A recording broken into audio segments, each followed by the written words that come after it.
So before we talk in detail about today's topic, which is the future of family ministry, I think it's helpful to know some of the past and the context in which current changes are happening. Some of you who've been around for a while may recall when Anna Paquette, who was two directors of religious education ago, and I first introduced to you a piece that was written in 2017. It was written by a Unitarian Universalist educator and the previous lead for faith formation and safe congregations in the New England region of the Unitarian Universalist Association. That was a lot. We'll just take a little breath after that. The title of the paper is called The Death of Sunday School and the Future of Faith Formation. This actually wasn't the beginning of a conversation. I think when I've been reading prior to this service, I would say that Kim's paper with this provocative title was actually a summary of some of what had been the learnings over the past probably decade prior to the writing of that paper. Diana. Important points that she shared about the history of religious education, including Sunday school, within Unitarian Universalism, and actually before merger within Unitarianism and Universalism separately. I think you might be surprised by some of the history that she recounts. I know that I was the first time I read the paper. First, it's important to know that for the majority of the history of religion in the United States, faith formation has occurred outside of a classroom. Several centuries ago, when the nation housed far less religious diversity, children were most often raised in the shared faith tradition of their family. Families prayed together, celebrated the traditions of their faith together, and worshiped together. This was faith formation. For indigenous peoples, faith formation was interwoven and imbued in all aspects of living. Sunday school did not exist. Did you know that Unitarians were among the pioneers of the Sunday school approach to faith formation?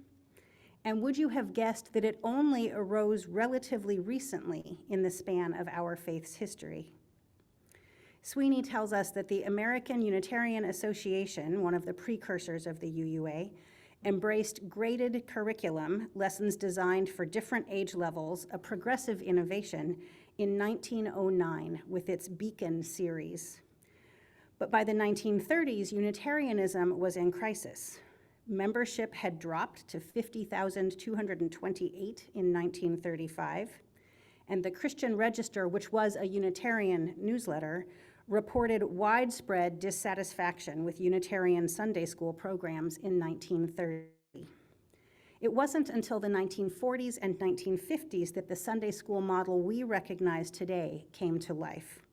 Church and religion still played a significant role in US culture. Sunday school mimicked the structure of public schools, providing age-segregated classes for children to receive religious instruction and lessons. Weekly attendance was the norm, and perfect attendance awards were not uncommon. In New England, these programs were often run by the minister's spouse or by another parent in the congregation. I think that's probably true elsewhere as well, but Sweeney is writing from the New England perspective. It was decades before program administrators or directors of religious education were compensated for their work.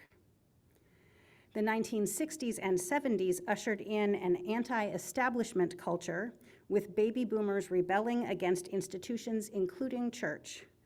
We rebelled by dropping out, she says. 2/3 of my generation, her generation, dropped out of the church. In the late 1970s and early 80s, innovative pastors and congregations of all sizes and denominations looked for ways to draw boomers back to church.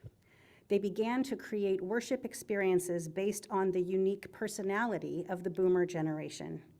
These churches went contemporary or seeker or seeker-friendly are some of the terms that were used. Because these were the primary parenting years for boomers, these congregations recognized the need to not only provide boomer-friendly worship experiences for adults, but the need to create dynamic experiences for their children as well, knowing that if the kids wanted to come back, the parents were more likely to come back. I apologize. I did not realize I was unmuted as I was trying to get plugged into the internet by wire. So sorry if I interrupted your comments there, Diana. So as Diana talked about, this was the first time, or this was the time that families moved away from worshiping together. The thought was that a creative Sunday school program for kids would be attractive to parents. And when were the classes held? During services. Families were no longer having shared experiences. Instead, as Sweeney points out, they were having drastically different Sunday morning experiences in isolation from one another. Most churches like ours had a team of volunteers, primarily parents, who worked to run the Sunday school program and to teach. I know many of you joining us today have taken on those roles.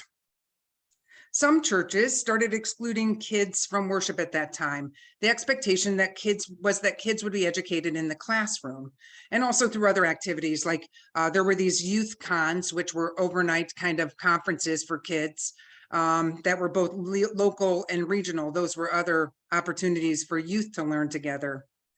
Kids would also learn through some experimental learning, like visiting other faith communities. Kids and youth were expected to stay in religious education until they aged out, and then they would actually be recognized as adults. But as many of you know, kids graduated and most of them left our congregations. I know we were guilty of that as parents. You know, you try to get them through coming of age and then say, then you don't have to come back, which is exactly what they did.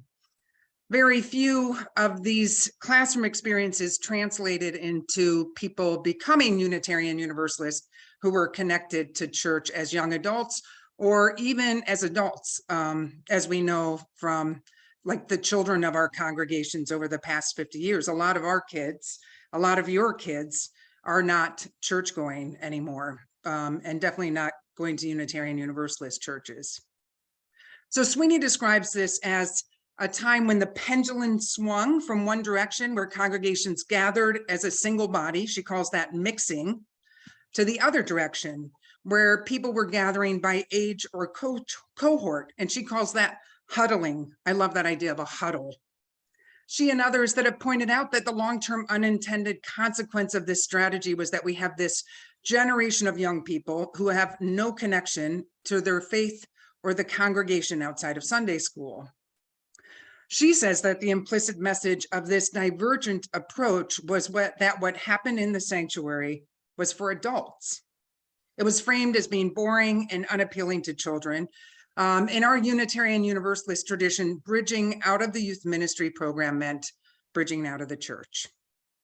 The only real connection, I think, for youth to the church was through their peers, and those folks were generally moving on as well. In Sweeney's paper, which I read in 2017 when the paper was new and I was in my second year serving as a parish minister in New Hampshire. The director of religious education of that congregation and I were seriously considering models that moved away from Sunday morning children's RE at the same time as the worship service. One of our motivations was for kids to experience more of worship and be more connected to the congregation and to our faith as a whole. Another motivation was to offer a Sunday experience in which adults didn't have to choose between attending worship and teaching in the RE program. We imagined worship followed by a simple shared meal and then faith formation activities for all ages, children, youth, and adults, either together or separately. Other faiths and some of our own UU congregations were already doing this when I had that plan come up for me in 2017. What changed with the pandemic, in my opinion, is that now even that model, which seemed sort of radical in my congregation in 2017, may not meet the current needs of families. Few are willing to give up such a large chunk of their Sunday, and that's probably true for many of us regardless of whether or not we have children in our homes. Attendance in Sunday morning classes, where they are held, has been dropping steadily for years, pre-pandemic by quite a few years. And though the data on the UUA website about attendance has not been updated since, I believe, 2020, I strongly suspect that the drop has become more sharp during the pandemic. Anecdotally, most churches that I am familiar with that are our size or approximately our size have not had attendance levels that made grade level Sunday morning classes a reasonable option. Remember, though, that even before the pandemic impacted families in all kinds of ways, including their habits around church life, there were clear indications that the Sunday school model was no longer working for us. And so we are in a time of change in the realm of family ministry, not just we at MSUS, but we, Unitarian Universalism, and broadly, we church people in general. But we have been in that time of change for some time, whether we realized it or not. Change. I know I speak of it as inevitable and something that we all need to embrace. I also know that change is hard, especially when it feels like it's happening to you versus it being something that is chosen. Some of us find ourselves deeply connected to the past and less so to the present.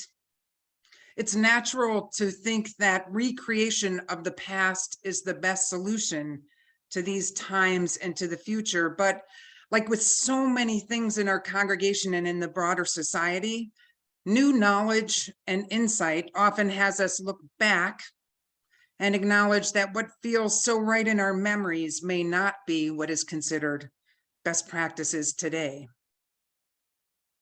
I recognize that at a time in this country and in this congregation, that we are at a time when there are just lots and lots of changes going on. And the thought of going back to what feels like is stable honestly feels desirable. The future just feels like this great unknown, and I and many of you, well, the greatest unknown that I and many of you have ever experienced. I think living with and into this unknown can feel daunting for some, and for others, honestly, it's quite invigorating. But my guess is that I get bet by this point in the month, you are grateful that we are at the end of the month of November in the theme of change, and now in December, we will move into the theme of wonder. So in my relatively short period of time here, I've seen lots of changes to what has been called religious education. This is my 7th year with you. And I remember that when I interviewed here, there was recognition that historically children were not really welcomed in the sanctuary. Or maybe that was just well-behaved children were welcome, but wigglers and talkers and criers, perhaps not. My sense is that Anna Paquette, who was the religious educator at that time, helped to move the congregation to a place where children were seen and heard in all their glory and welcomed in all parts of the church. I can't speak for what it was like earlier than that time, but I know that there have been waves of lots of kids and times of very few kids in this life of the congregation. I've seen old photos of religious education classrooms filled with activity. And I remember when the classrooms in the fellowship hall was a place full of kids of all ages. Prior to the pandemic, with the stability of Anna's leadership and many of you out there providing support for religious education programs for kids and youth, we had 30 kids enrolled in the program. That didn't mean we saw 30 kids every Sunday, but we had quite a few kids who were like loosely connected to the program. We were holding whole congregation worship once a month at that time. And those were services, if you can remember, were times that purposely deviated from traditional worship that you might be experiencing lately. And we leaned into intergenerational connections. I remember times that with great fondness, when kids sat with parents or with other folks from the congregation, when they got the microphone and shared along with the person next to them, it was a time of sort of growing and reflecting together. And then the pandemic hit. And families held on for dear life as schools closed and opened and closed, as parents' places of work and childcare facilities closed their doors and then opened their doors and then closed them again. And in the aftermath, which is kind of what I feel like we are in right now, if I were to count the kids who are connected to the congregation in some way, I would say we're at about a third of the 30 we once had. Over the last 6 years, there have been families that have come and gone, and Some were here for a long time and others for just a short period of time. And I know that for me and for many of you, these feel like losses. Families we have loved have moved on to other activities on Sunday morning. Honestly, some of them look like they're having glorious Sunday mornings. Others have moved on to different congregations or other faith communities. And we've also experienced instability in the area of religious education for kids and youth. Diana has provided the longest period of leadership in family ministry since October 2019, when Anna took a full-time position at her old workplace and left a few months later. And we, like many other congregations in the Unitarian Universalist Association, have part-time positions for those who run these critical programs in our congregation. The reality of these positions are not enough to sustain someone who doesn't have other means or a partner who can support them or another job. So there's tension there around trying to build something or trying to hold something. Sweeney says in her, I want to make sure I didn't freeze. No, it looks okay. I'm getting little messages that my internet's unstable, which is super annoying. Sweeney says, remember, people aren't afraid of change. They are afraid of loss. There may be hesitation or resistance in releasing ourselves from the current model, especially if this is the model we grew up with, taught in, volunteered for, or watched children be a part of. This may be the only model the majority of the congregation has been exposed to or can imagine. I know that's true for me. She says many congregations have experienced a sense of shame or failure when their Sunday school programs have dwindled or ended. Katie, our board president, and I were talking about families and worship the other day, and I recognized that I'm personally just starting to feel like the ground is solid enough to imagine what's next. That's after years of this pandemic. And my hope is that today's service, with its histories and reflections, begins a longer journey toward all of us finding a way to make this wonderful Unitarian Universalist congregation one that lives into our desire to be an intergenerational community. I don't believe that returning to what is going to get us there. Most of you have probably heard me say before that this is a time of experimentation, partly because of the disruption of the pandemic, but I hope that you now understand from what Laura and I have shared that this need for experimentation, this need for an evolution or maybe a revolution in how we minister to our children and youth predates the pandemic by years and perhaps even by decades. With that context as background, I wanted to share with you some of the things that we have done in the realm of family ministry at MSUS since I began working for the congregation about 15 months ago. You may remember, some of you, that early in my time here, that first fall, I tried several months of sending out family ministry packets with simple activities that families could do together at home. I received a few positive comments from folks, but in general, the benefit seemed not to be worth the time and effort the packets required, especially given, as Laura said, that in a congregation this size, the position is part-time. However, what did feel worth the investment of time and energy were the family fun events every month. I am just curious how many of you, I know quite a few of you have, how many of you attended at least one family fun event? Quite a few, and I see some hosts of family fun events here too. Although those events usually, but not always, only drew a small number of participants, we could see how much people were enjoying the opportunity to connect with each other. This was, of course, especially true in those early months of those events when we were not yet gathering in person for worship other than online. Many of the participants in those family fun events were not families with children, and that was fine with us because we had been expanding our definition from religious education to family ministry, serving not just our children and our youth, but a wider group extending across all ages. In fact, we specifically said that while the family fun events were intentionally created with children in mind, that all of you were welcome, whether kids are part of your family or not. This fall, as the coffee house and some other small gatherings are returning to in-person, in addition to our Sunday morning worship being available both online and in person, Reverend Laura and I decided that the community no longer needs monthly family fun events because we have these other avenues to connect. But we will continue to communicate clearly to families which of our MSUS events are designed specifically to include our children and youth. And we also still welcome anyone who wants to volunteer to host a family-friendly event.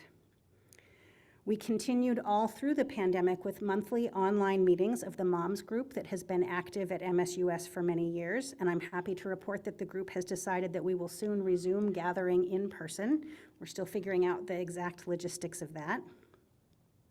Something that you probably haven't seen unless you are one of the families with children at home is that I've been intentional about using some of my work hours for one-on-one outreach to families by email, text, and phone.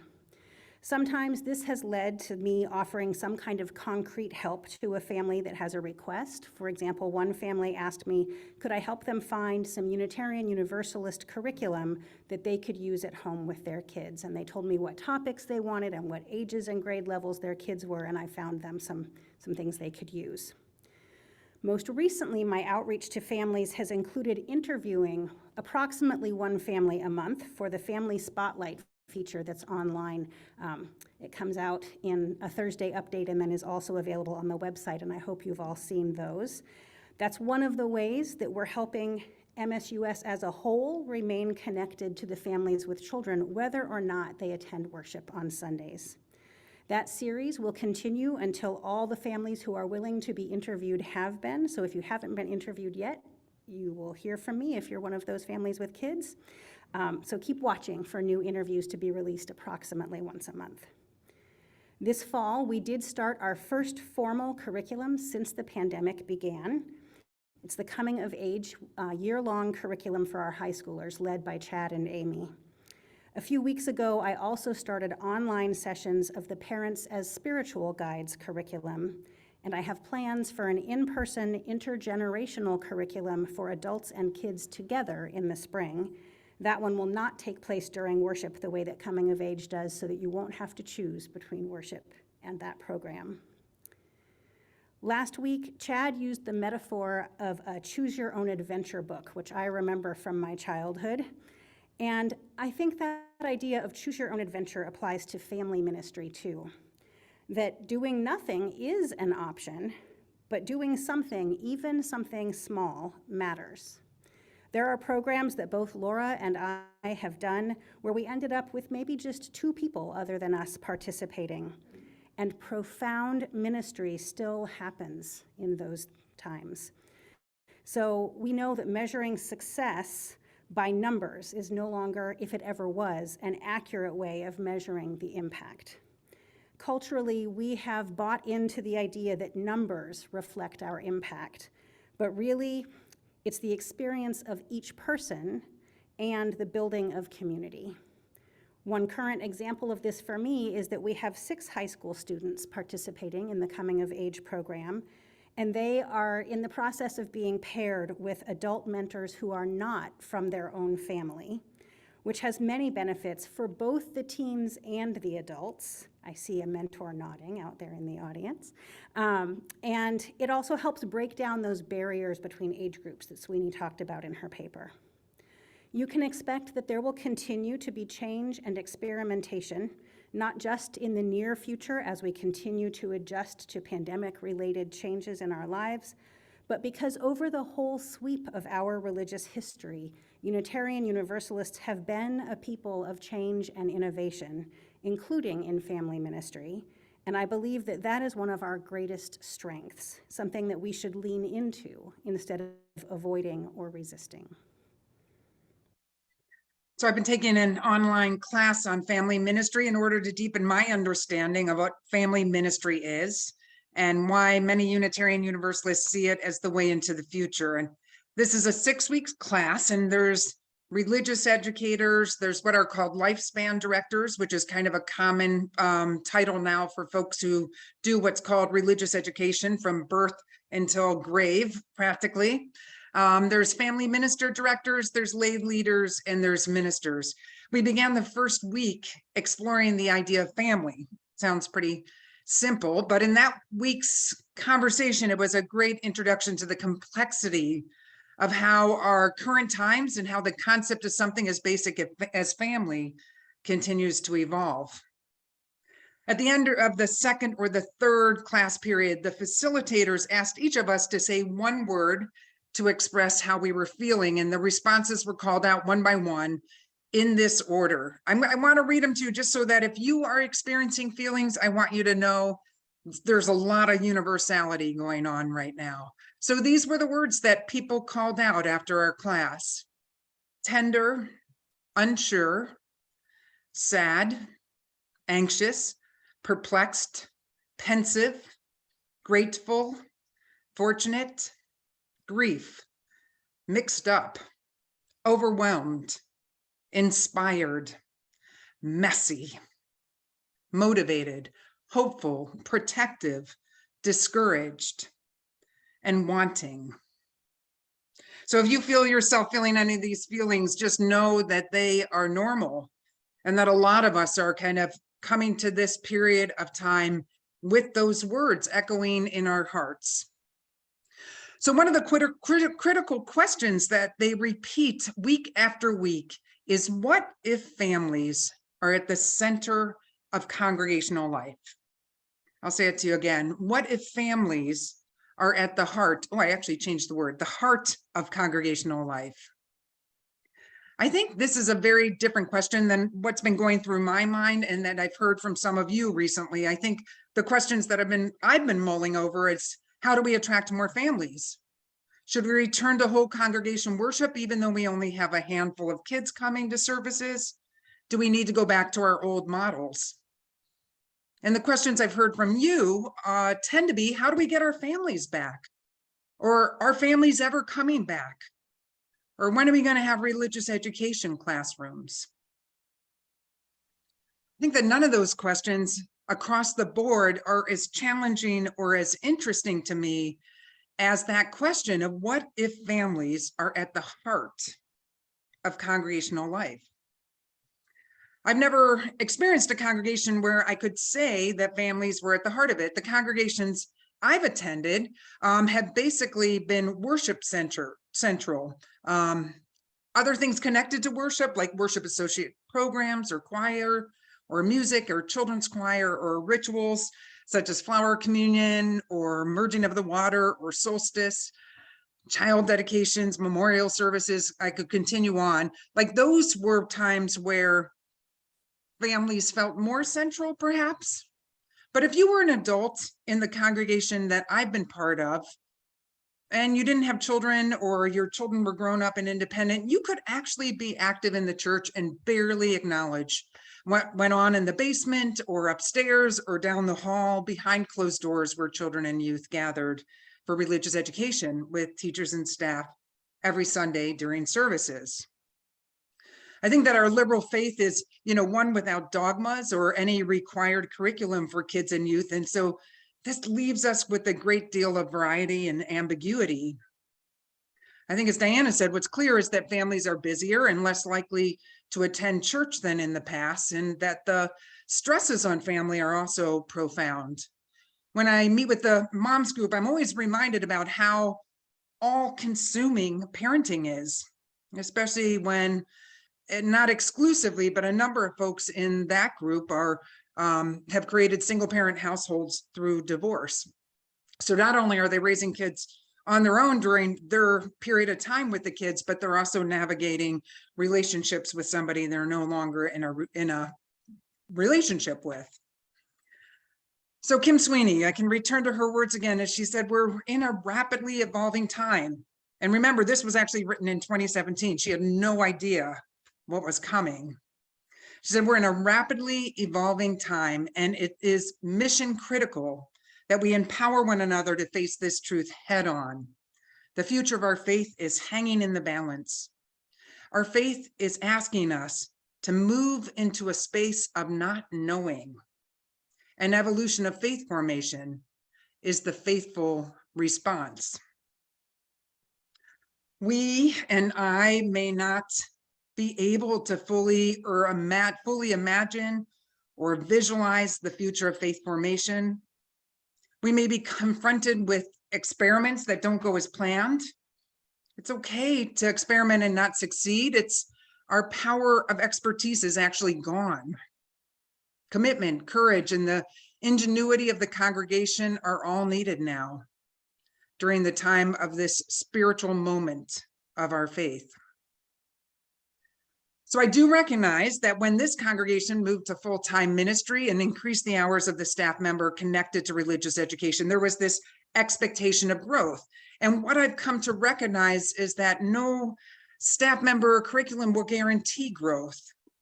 The whole congregation needs to embrace a new mindset, to take risk, to imagine a contemporary shared minister that brings us all alive and challenges us, that deepens our understanding and living out of our Unitarian Universalist faith, and that keeps us all growing as conscientious and loving people in this congregation and beyond. So I just have a few morsels, and then I'm going to tie this up because I can see we're late. One of them is just that religious educators have written for a long time about how faith is caught and not taught. So I really want you to think about whether you were in one of those classrooms with those huddles of kids your same age, or whether you had kids who you brought here who huddled versus mixing, like when we were doing multi-generational worship last year. I want you to really think hard about what did you learn as a child and what did you learn as an adult? Like what was the impact of that? And to be really honest about that. I think that what most people have written about is faith is often caught through experience and observation. So teaching congregational curriculum is every time people are in a room together. So that could be Sunday morning. It could be when you go volunteer at Feed My Starving Children. It can be at coffee houses and potlucks during solstice service or other services.